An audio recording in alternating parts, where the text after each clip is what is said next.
नमस्कार, कैसे हैं आप सभी? मैं आज आपके लिए फिर से एक प्यारी सी वीडियो लाई हूँ और मेरे चैनल पर प्लीज़ आप पहली बार आए हैं तो मेरे चैनल को सब्सक्राइब कर देना और इतना सपोर्ट करने के लिए आप सभी का बहुत-बहुत दिल से धन्यवाद। यूट्यूब पर आपको मैं थैंक्स कहूँगी, यूट्यूब पर मेरी छोटी सी फैमिली बन गई है 3000 मेंबर्स की, तो उसके लिए बहुत-बहुत शुक्रिया आप लोगों का। तो चलिए जल्दी वीडियो स्टार्ट करते हैं, ज़्यादा टाइम नहीं लूँगी मैं। मुझसे अभी कमेंट बॉक्स में भी मेरे कई मैसेजेस आए हैं, वैसे भी मुझे लोग पूछते हैं कि मैं अपने आप को मोटिवेट रखने के लिए क्या करती हूँ।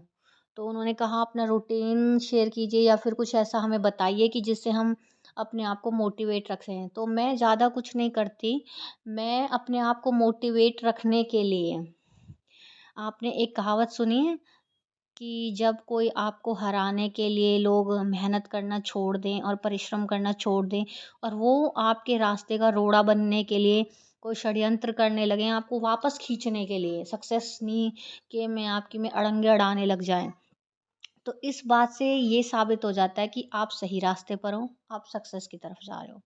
अगर आपके साथ ऐसी सिचुएशन है, तो आप समझ सकते हो कि आप सही जा रहे हो।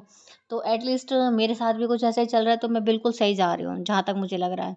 भाई देखो ये ज़िंदगी है, प्रॉब्लम्स आती-जाती रहती हैं, ऐसा नहीं है कि वो टिक के ही बैठ जाती हैं। मैटर ये करता है कि आप उन्हें कितनी जल्दी और कितने टाइम में उन्हें सॉल्व करते हैं और किस तरह से सॉल्व करते हैं। ये पूरा आपके ऊपर डिपेंड।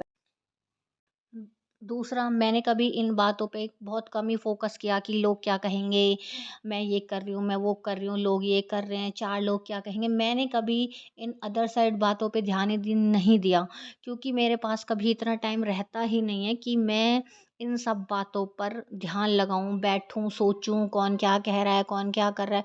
क्योंकि देखिए ये समाज है, यहाँ पे आपको हर तरह के लोग मिलेंगे, कुछ अच्छे भी हैं तो कुछ बुरे भी हैं, तो कुछ ज़्यादा बुरे भी हैं तो कुछ ज़्यादा अच्छे भी हैं। तो रोज़ इनके माइंडसेट हर 5-10 मिनट बाद बदलते रहते हैं। तो आप अगर इन समाज के लोगों की या वो जो 4 लोग हैं, उन लोगों की बातों को दिल पे लेके बैठोगे, तो फिर आप सक्सेस नहीं हो पाओगे। मैं आपको एक छोटा-सा एग्ज़ाम्पल भी देना चाहती हूँ। जैसे कि समाज में क्या है, जैसे किसी लड़की का करैक्टर ख़राब है, तो लोग बोलेंगे, "अरे! इससे शादी नहीं करो, इसकी शादी मत करो, इसका करैक्टर ख़राब है, ये लाइफ़ ख़राब कर देगी लड़के की, ये कर देगी, वो कर देगी।" दूसरी ओपिनियन, अगर कोई लड़के का करैक्टर ख़राब है, तो क्या ओपिनियन रहता है समाज का? भई इसकी शादी कर दो, ये बिगड़ रहा है। फिर ये लाइन पे आ जाएगा, इसकी शादी हो जाएगी। दैट मीन्स ये सुधर जाएगा।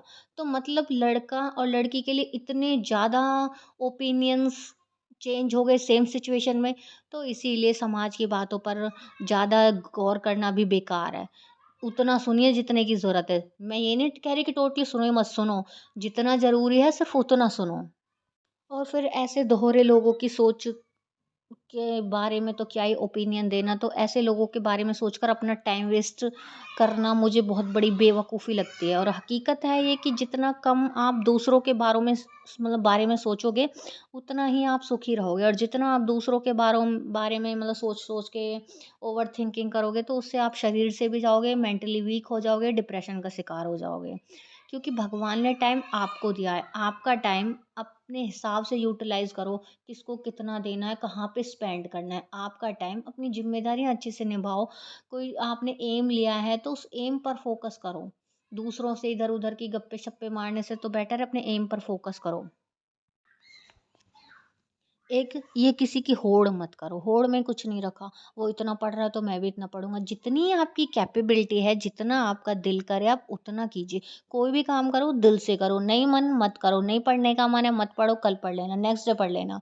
ऐसा नहीं है कि मतलब एक दिन पढ़ने से आपका बहुत लॉस हो जाएगा अगर आप एक दिन नहीं पढ़ोगे तो, ऐसा कुछ नहीं है। ठीक है? तो प्लीज़ अपने करियर पर फ़ोकस करें, ध्यान दें, और आपकी खुद की सिचुएशंस ही आपको मोटिवेट कर सकती हैं। कोई मोटिवेशनल स्पीकर से आप इतने ज़्यादा मोटिवेट नहीं होगे, उससे बस आप कुछ कुछ पल के लिए मोटिवेट हो सकते हो। मान लो मेरी वीडियोज़ देख के, या और मुझसे बहुत बड़े-बड़े वो हैं मोटिवेशनल स्पीकर्स हैं। आप उनकी वीडियो सुनकर कुछ पल के लिए मोटिवेट हो सकते हो। 1 साल, 2 साल, लेकिन जो आपकी खुद की सिचुएशंस है ना, वो ही आपको नेचुरली मोटिवेट तो वो ही कर सकती हैं, जहाँ तक मेरा ओपिनियन है। मेरा ओपिनियन तो ये कहता है कि जो इंसान अपनी सिचुएशन से मोटिवेट नहीं है, दैट मीन्स फिर उसको दुनिया की कोई ताकत मोटिवेट नहीं कर सकती। मैंने हमेशा वही किया जो मुझे अच्छा लगा। मुझे अच्छा लगा यूट्यूब पे आना, मुझे अच्छा लगा स्कूल की बजाय ट्यूशन्स वगैरह करना, ये मेरा ओपिनियन था, ये मेरा माइंडसेट था। मुझे नहीं करना था स्कूल तो मैंने नहीं किया। ये कहना है कि जो आपको अच्छा लगे आप वही कीजिए। दूसरों की होड़ मत कीजिए, मत दूसरों की नकल कीजिए। कुछ सीखना है, ऐसा नहीं है कि मैं दूसरों से मतलब भई कोई मतलब नहीं रखती या इंडिविजुअल रहती हूँ, नहीं। मुझे दूसरों से अगर कुछ सीखने को मिल रहा है तो मैं सीखती भी हूँ। कई बार सामने वाले में कुछ कैपेबिलिटी इतनी अच्छी होती हैं कि क्वालिटीज़ होती हैं कि उनसे कुछ सीखने को मिल रहा है तो मैं सीखती भी हूँ। ऐसा नहीं है कि नहीं। भई अगर आपको किसी से कुछ सीखने को मिल रहा है तो आप सीखो। और बड़े-बड़े सक्सेसफुल इंसान उठा लो, उनकी बायोग्राफ़ीज़ उठा लो, आप पढ़ोगे तो आप देखोगे कि जो उनको पसंद था, उन्होंने वही किया एट द एंड और उन्हें सक्सेस भी मिली। तो प्लीज़ मेरा यही ओपिनियन है कि आप खुद को मोटिवेट रखने के लिए आप वही कीजिए जो आपका दिल कहता है। और लाइफ है चलती रहती है, रोज़ हम अपनी लाइफ में कुछ ना कुछ नया हमें ज़रूर सीखना चाहिए। मैंने अपनी लाइफ में हमेशा पेशेंस रखना सीखा। मैंने कभी बाहर कॉम्पिटिटर नहीं ढूँढा, हमेशा अपने आप में ढूँढने की कोशिश करी कि मान लो आज मेरा लेवल 100 में से लगा लो आप 20% है, तो मेरा ये रहता है कि जल्दी से जल्दी मुझे आपको 30, 40, 50, 60 कैसे ना करके मैं अपने आप को इम्प्रूव करूँ, डे बाय डे बेटर कर सकूँ। मैंने कभी दूसरों के बारे में सोचकर टाइम वेस्ट ज़्यादा नहीं किया। थोड़ा भी नहीं किया तो मैंने ज़्यादा भी नहीं किया। इतना मैं बता सकती हूँ आपको। तो खुद को मोटिवेट रखने के लिए आपको बहुत मेंटल पीस की बहुत ज़्यादा ज़रूरत है। आप अपने आप को मेंटली स्ट्रॉन्ग रखिए। आप योगा कर सकते हैं अपने आप को शांत रखने के लिए, मेंटल पीस के लिए वॉक कर सकते हैं या फिर अपने आप को टाइम दीजिए जितना हो सके। दूसरों के साथ टाइम स्पेंड करने से आप उनके ओपिनियन, कई बार क्या है हम दूसरे को अगर ज़्यादा सुनने लगते हैं तो उसके ओपिनियन हम पर हावी होने लगते हैं और हमारी खुद की सोच जो है दब के रह जाती है और हम फिर उन्हीं की परछाई बन के रह जाते हैं। उन्हीं की तरह चलना उठना बैठना ये सब सीख जाते हैं। ठीक है, आपकी खुद की भी कोई आइडेंटिटी है, उस पर आप फोकस कीजिए। मेरी वीडियो आपको कैसी लगी प्लीज़ मुझे कमेंट बॉक्स में ज़रूर बताएं।